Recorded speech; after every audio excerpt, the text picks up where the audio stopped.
ये खामोश मिजाजी तुझे जीने न देगी, इस दौर में जीना है तो कोहराम मचा दे।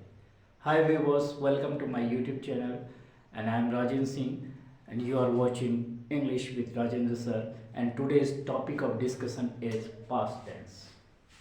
Past tense.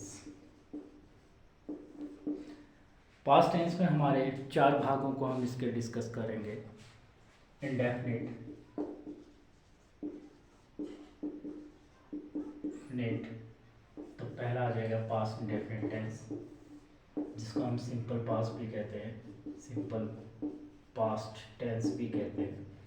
देखिए, पास्ट इंडेफिनिट टेंस के जो वाक्य होते हैं उसका अगर अफर्मेटिव सेंटेंस हम आपको बताएं, अफर्मेटिव सेंटेंस में बताएं तो उसका स्ट्रक्चर कुछ ऐसे हो जाता है, सब्जेक्ट प्लस मेन वर्ब की सेकंड फॉर्म प्लस ऑब्जेक्ट, ये स्ट्रक्चर हो जाता है इंग्लिश का।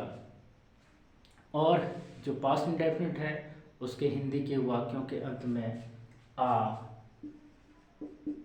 ई, ए, आ, ई, ए, ता, था, ती, थी, ते, थे आदि शब्द आते हैं। जैसे मैंने पत्र लिखा तो आ आया है, वह कल दिल्ली गई, ई आया है, बच्चे कल यहाँ आए, ए आया है। तो जहाँ पर भूतकाल में किसी कार्य, क्रियाकलाप तथा घटना का घटित होना पाया जाता है तो वो उस हिंदी के वाक्यों के अंत में आ, ई, ए, ता, था, ती, थी, ते, थे अगर सामान्य भूतकाल में कहा जाए तो ये आते हैं। तो वहाँ पर हम इस स्ट्रक्चर को यूज करते हैं। एक लेंगे, आई रोट अ लेटर, तो ये अफर्मेटिव सेंटेंस है। इसका नेगेटिव हो जाएगा I did not write a letter. देखिए यहाँ पर सब्जेक्ट हमारे पास आई है पहले वाक्य में और मेन वर्ब की सेकंड फॉर्म में और प्लस ऑब्जेक्ट है। तो आई रोट अ लेटर, मैंने पत्र लिखा, और इसका नेगेटिव बन गया मैंने पत्र नहीं लिखा, और इसका इंट्रोगेटिव बन जाएगा, इंटेरोगेटिव बन जाएगा did I write a letter. अब देखिए तीनों वाक्यों में अफर्मेटिव, नेगेटिव और इंट्रोगेटिव में समझने वाली बात क्या है कि इस स्ट्रक्चर को हमने अफर्मेटिव का आपको बताया था, सब्जेक्ट और मेन वर्ब की सेकंड फॉर्म आई थी। तो राइट की सेकंड फॉर्म रोट होती है, सेकंड फॉर्म रोट होती है मेन वर्ब की, और थर्ड फॉर्म रिटर्न होती है, फर्स्ट फॉर्म, सेकंड फॉर्म और थर्ड फॉर्म। तो सब्जेक्ट के साथ हमेशा अफर्मेटिव सेंटेंसेस में मेन वर्ब की सेकंड फॉर्म आएगी और उसके बाद ऑब्जेक्ट आएगा। जैसे we played cricket, they went to market, तो ये सेकंड फॉर्म आ रही है, प्ले की सेकंड फॉर्म प्लेड आ गई, गो की सेकंड फॉर्म वेंट आ गई। तो ये स्वीकारात्मक वाक्य है, इनको अफर्मेटिव सेंटेंस कहते हैं। यहाँ पर पास्ट इंडेफिनिट की जो हेल्पिंग वर्ब डिड होती है वो नहीं आती है अफर्मेटिव में। डिड का रोल हमारा शुरू होता है नेगेटिव सेंटेंसेस में और इंट्रोगेटिव सेंटेंसेस में। जैसे I did not write a letter, तो यहाँ पर डिड हेल्पिंग वर्ब के रूप में आई है, नॉट उसके बाद नेगेटिव सेंटेंस बन गया और उसके बाद मेन वर्ब की फर्स्ट फॉर्म आई है। तो हमारे पास जो डू फॉर्म्स होती है, डू, डज, डिड, वो हमेशा फॉलोड बाय मेन वर्ब्स की फर्स्ट फॉर्म। तो डिड के साथ हमेशा मेन वर्ब की फर्स्ट फॉर्म आएगी। अफर्मेटिव में सेकंड फॉर्म आती है पास्ट इंडेफिनिट की, क्योंकि वहाँ पर हम डिड का प्रयोग नहीं करते। तो डिड के साथ हमेशा मेन वर्ब की फर्स्ट फॉर्म आती है। और इंट्रोगेटिव सेंटेंस में भी हम डिड लाएंगे। यहाँ पर वाक्य की शुरुआत हम हेल्पिंग वर्ब से करेंगे, उसके बाद सब्जेक्ट आ जाएगा, उसके बाद मेन वर्ब की फर्स्ट फॉर्म आ जाएगी और उसके बाद ऑब्जेक्ट आ जाएगा और उसके बाद साइन ऑफ इंटरोगेशन हो जाएगा। तो हमने ये इंट्रोगेटिव नेगेटिव, अगर इसका हम बनाएंगे इंट्रोगेटिव नेगेटिव, नेगेटिव तो हो जाएगा did I not write a letter. Interrogative sentence बनाने के लिए हम हमेशा हेल्पिंग वर्ब को सब्जेक्ट से पहले लाकर लिखते हैं, उसके बाद सब्जेक्ट आता है, उसके बाद मेन वर्ब, उसके बाद ऑब्जेक्ट आता है। और इंट्रोगेटिव नेगेटिव बनाने के लिए हम हेल्पिंग वर्ब को सबसे पहले सब्जेक्ट्स के आगे लाते हैं। स्ट्रक्चर में हम सब्जेक्ट के आगे लाए हेल्पिंग वर्ब को, उसके बाद हम सब्जेक्ट लेके आए, उसके बाद हम नॉट लाएंगे और उसके बाद मेन वर्ब की फर्स्ट फॉर्म, क्योंकि ये पास्ट इंडेफिनिट टेंस है और डेट के साथ मेन वर्ब की फर्स्ट फॉर्म का प्रयोग किया जाता है। तो इस तरह से ये नियम यहाँ पर सिद्ध हुआ कि आप डेट के साथ हमेशा मेन वर्ब की फर्स्ट फॉर्म लाएंगे और पास्ट इंडेफिनिट के अफर्मेटिव सेंटेंसेस में जैसे we played cricket, main verb की सेकंड फॉर्म प्लेड आई, they went to the market, यहाँ पर गो की सेकंड फॉर्म आई, आई रोट अ लेटर, यहाँ पर रोट राइट की सेकंड फॉर्म आई।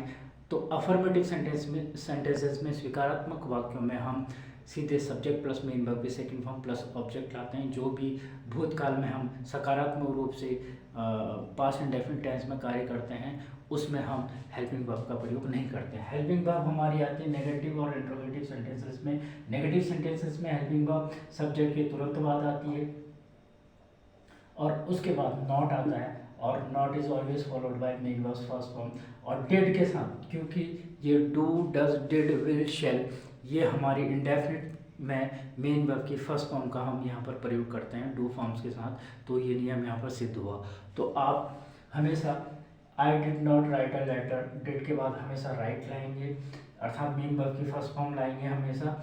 और नेगेटिव सेंटेंसेस में आप जब नेगेटिव सेंटेंस बनाओगे या इंट्रोगेटिव सेंटेंसेस बनाओगे तो नेगेटिव सेंटेंस में डिड आ जाएगा, इंट्रोगेटिव सेंटेंस में भी डिड आ जाएगा और ये यस नो टाइप इंट्रोगेटिव यहाँ पर हमने बनाया है। तो सबसे पहले हम यहाँ पर क्या लेके आएंगे, helping verb plus subject plus main verb की first form plus object plus question mark, ये हमारा स्ट्रक्चर हो जाएगा यस नो टाइप इंट्रोगेटिव का। अगर ये डब्ल्यू एच टाइप इंट्रोगेटिव बनता तो हम इस हेल्पिंग वर्ब से पहले डब्ल्यू एच लेके आते, W H word why did I not why did I not write a letter हो जाता, इंट्रोगेटिव नेगेटिव होता तो, और इंट्रोगेटिव होता तो why did I write a letter हो जाता। तो इस तरह से हमको पास्ट इंडेफिनिट टेंस का यूज करना है। अब सेकंड टेंस है पास्ट कॉन्टिन्यूअस टेंस। देखिए टेंसेस को बोलने समय और लिखते समय टेंसेस में सबसे मेन रोल जो अहम भूमिका अदा करती है वो करती है हमारी हेल्पिंग वर्ब। और अब आएगा हमारे पास past continuous tense. Past continuous tense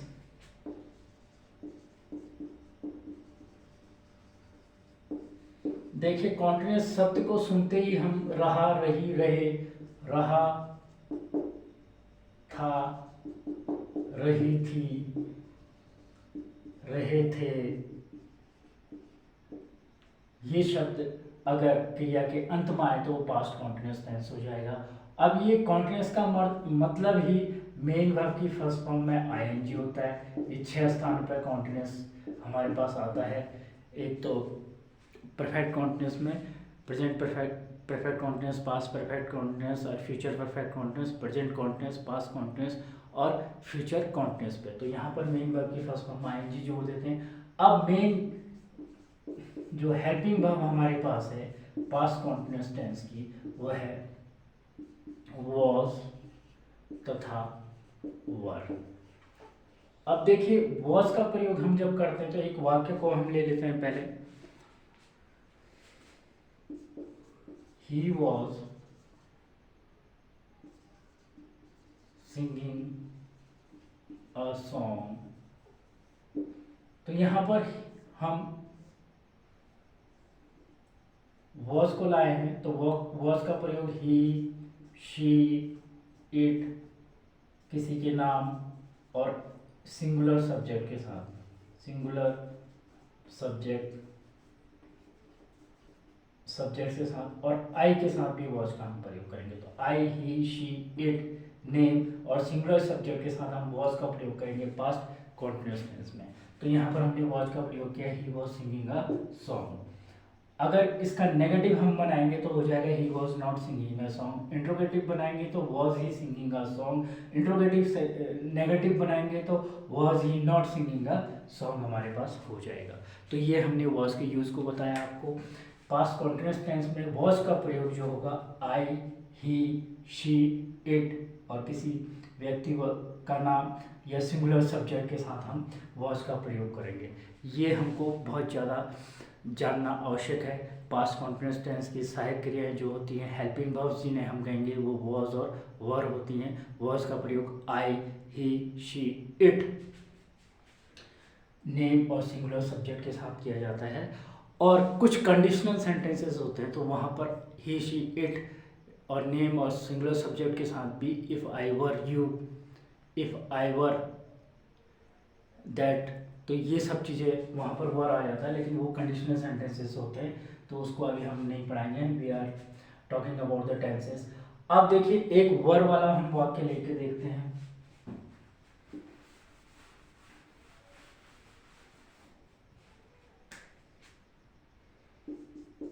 The students were making a noise when I entered into the class। अब देखिए यहाँ पर स्टूडेंट्स आया और उसमें वर का प्रयोग हम आपको सिखा रहे हैं। तो वर का प्रयोग वी, यू, दे तथा बहुवचन कर्ता के साथ किया जाता है। वर का प्रयोग बहुवचन कर्ता के साथ हम वर का प्रयोग करते हैं एज ए हेल्पिंग वर्ब। और verb is always followed by main verb की फर्स्ट फॉर्म में आईएनजी। तो मेन वर्ब उसमें आपका मेकिंग हो जाएगा। तो ये स्टूडेंट यहाँ पर सब्जेक्ट है, वर आपका हेल्पिंग वर्ब है, मेकिंग आपकी मेन वर्ब की फर्स्ट फॉर्म में आईएनजी है और नॉइज आपका ऑब्जेक्ट है।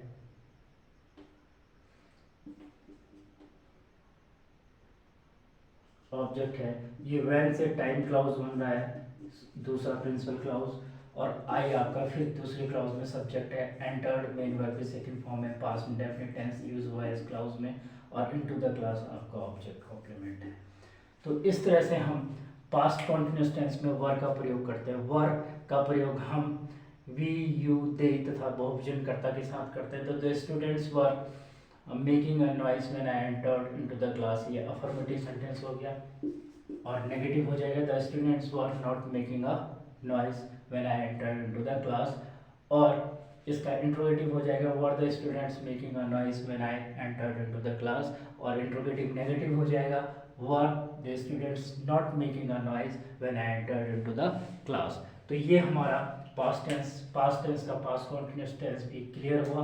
और इसमें सीखने वाली बात और ध्यान देने वाली बात क्या थी जो मैंने आपको बताना चाहता हूँ वो ये है कि आप वर का और वॉज का प्रयोग कैसे करेंगे पास्ट कॉन्टिन्यूअस टेंस में।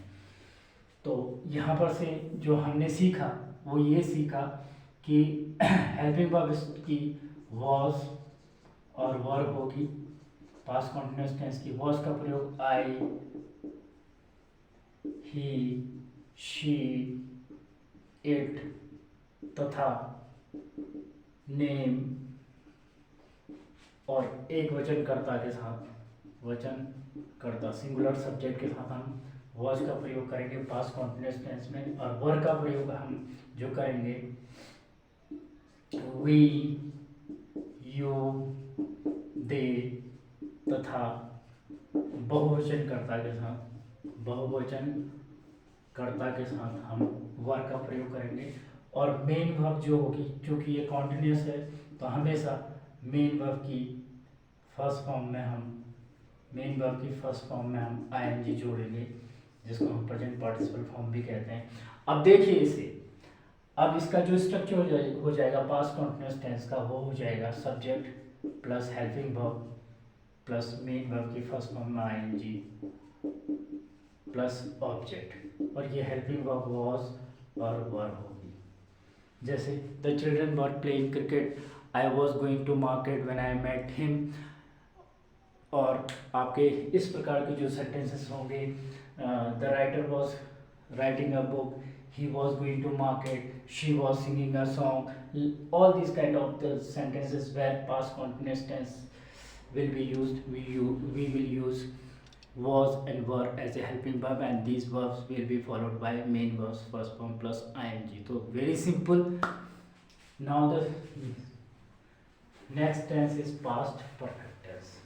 Past perfect tense. देखिए past perfect tense, perfect tense, इस परफेक्ट का मतलब ही पूर्ण होता है। तो जो कार्य, क्रियाकलाप तथा घटना पास्ट में पूर्ण होना या समाप्त होना दिखाएगी, उसको हम पास्ट परफेक्ट टेंस में बनाएंगे।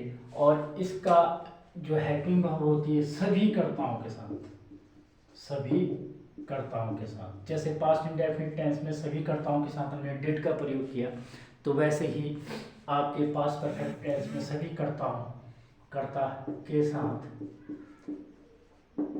हैड का प्रयोग हेल्पिंग वर्ब के रूप में करेंगे। सब वेरी सिंपल, बहुत इजी है। सभी कर्ता अर्थात एक वचन कर्ता, बहुवचन कर्ता, I, we, you, they, he, she, it, noun pronoun जो भी ये हैं, इनके साथ हम किसका प्रयोग करेंगे, हैड का। और मेन वर्ब जो होगी, परफेक्ट का मतलब ही मेन वर्ब की थर्ड फॉर्म होता है। जैसे राइट का रिटन हो जाएगा, रीड का रेड हो जाएगा, प्ले का प्लेड हो जाएगा, क्रिएट का क्रिएटेड हो जाएगा,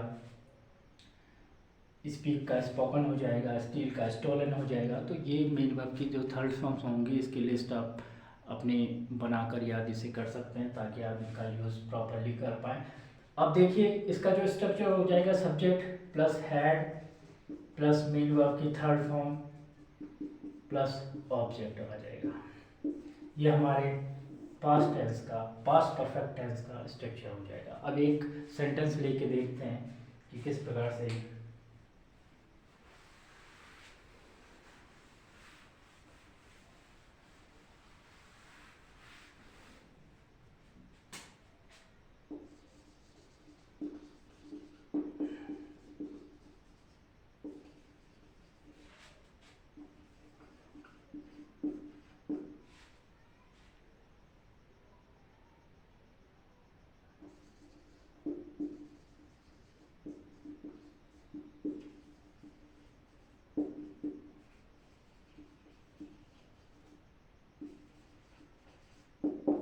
The children had gone to the market when I reached there.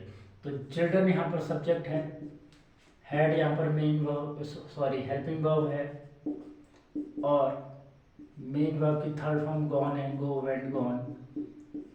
To the market आपका ऑब्जेक्ट है, व्हेन यहाँ पर आपका टाइम को दिखाने के लिए क्लॉज बना रहा है और टाइम क्लॉज है, और आई यहाँ पर टाइम क्लॉज का सब्जेक्ट है। यहाँ पर मेन वर्ब की सेकंड फॉर्म है तो पास्ट इंडेफिनिट टेंस हो गया, और ये ऑब्जेक्ट कॉम्प्लीमेंट है आपका।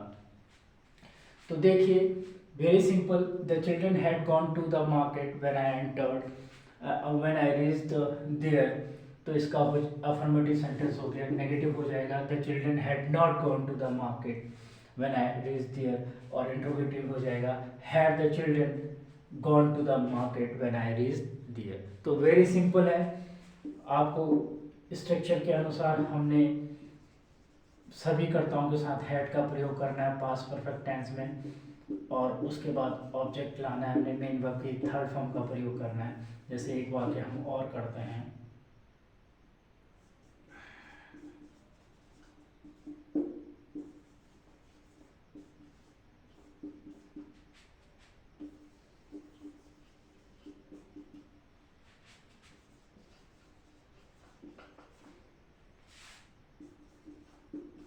The train had left before I reach the station. तो ट्रेन यहाँ पर सब्जेक्ट है, और हैड हमारा हेल्पिंग वर्ब है, और लेफ्ट मेन वर्ब की थर्ड फॉर्म है, और बिफोर टाइम क्लॉज है, और आई आपका सब्जेक्ट है, और ये मेन वर्ब की सेकंड फॉर्म है। दूसरी क्लॉज में हमने पास्ट इंडेफिनिट का प्रयोग किया है, और स्टेशन हमारा ऑब्जेक्ट है। तो ये अफर्मेटिव सेंटेंस हो गया, the train had left before I reach the station. Negative बन जाएगा इसका, the train had not left before I reach the station, और had the train left before I reach the station, ये interrogative हो जाएगा। Had the train not left before I reach the station, ये interrogative negative हो जाएगा। तो बड़ा simple है ये टेंस भी पास्ट। इसमें हमने सीखा क्या इसको डिस्कस करके, तो इसका जो कंक्लूजन निकला पास्ट टेंस का, इसके हेल्पिंग वर्ब सभी कर्ताओं के साथ हैड होती है, और तथा हैड के साथ हमें हमेशा मेन वर्ब की थर्ड फॉर्म का प्रयोग करते हैं। अगर पहली क्लाउज में हमने पास्ट परफेक्ट टेंस बनाया है तो उसकी जो सेकंड क्लाउज जो होगा उसमें हम पास्ट इंडेफिनिट टेंस का प्रयोग करेंगे। तो इस प्रकार से ये हमारा पास्ट टेंस का पास्ट परफेक्ट टेंस भी हो गया। अब फोर्थ पार्ट है इसका पास्ट परफेक्ट कॉन्टिन्यूअस टेंस। अब कॉन्टिन्यूअस का अर्थ ही मेन वर्ब की फर्स्ट फॉर्म में आईएनजी होता है। परफेक्ट कॉन्टिन्यूअस कह रहा है तो किसी काम क्रियाकलाप तथा घटना का भूतकाल में शुरू होकर जारी रहना पाया जाता है, और उस समय उस कार्य के होने का समय भी दिया रहता है, टाइम भी दिया रहता है, और टाइम प्रदर्शित करते हैं हम सिंस और फॉर के द्वारा। किसके द्वारा प्रदर्शित करते हैं? सिंस और फॉर के द्वारा।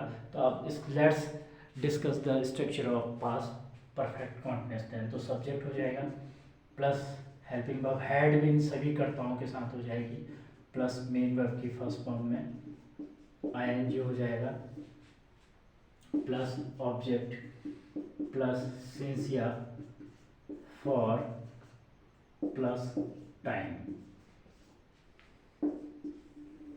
तो जैसे मिस्टर शर्मा यहाँ 2 वर्षों से रह रहे थे, तो हो जाएगा मिस्टर शर्मा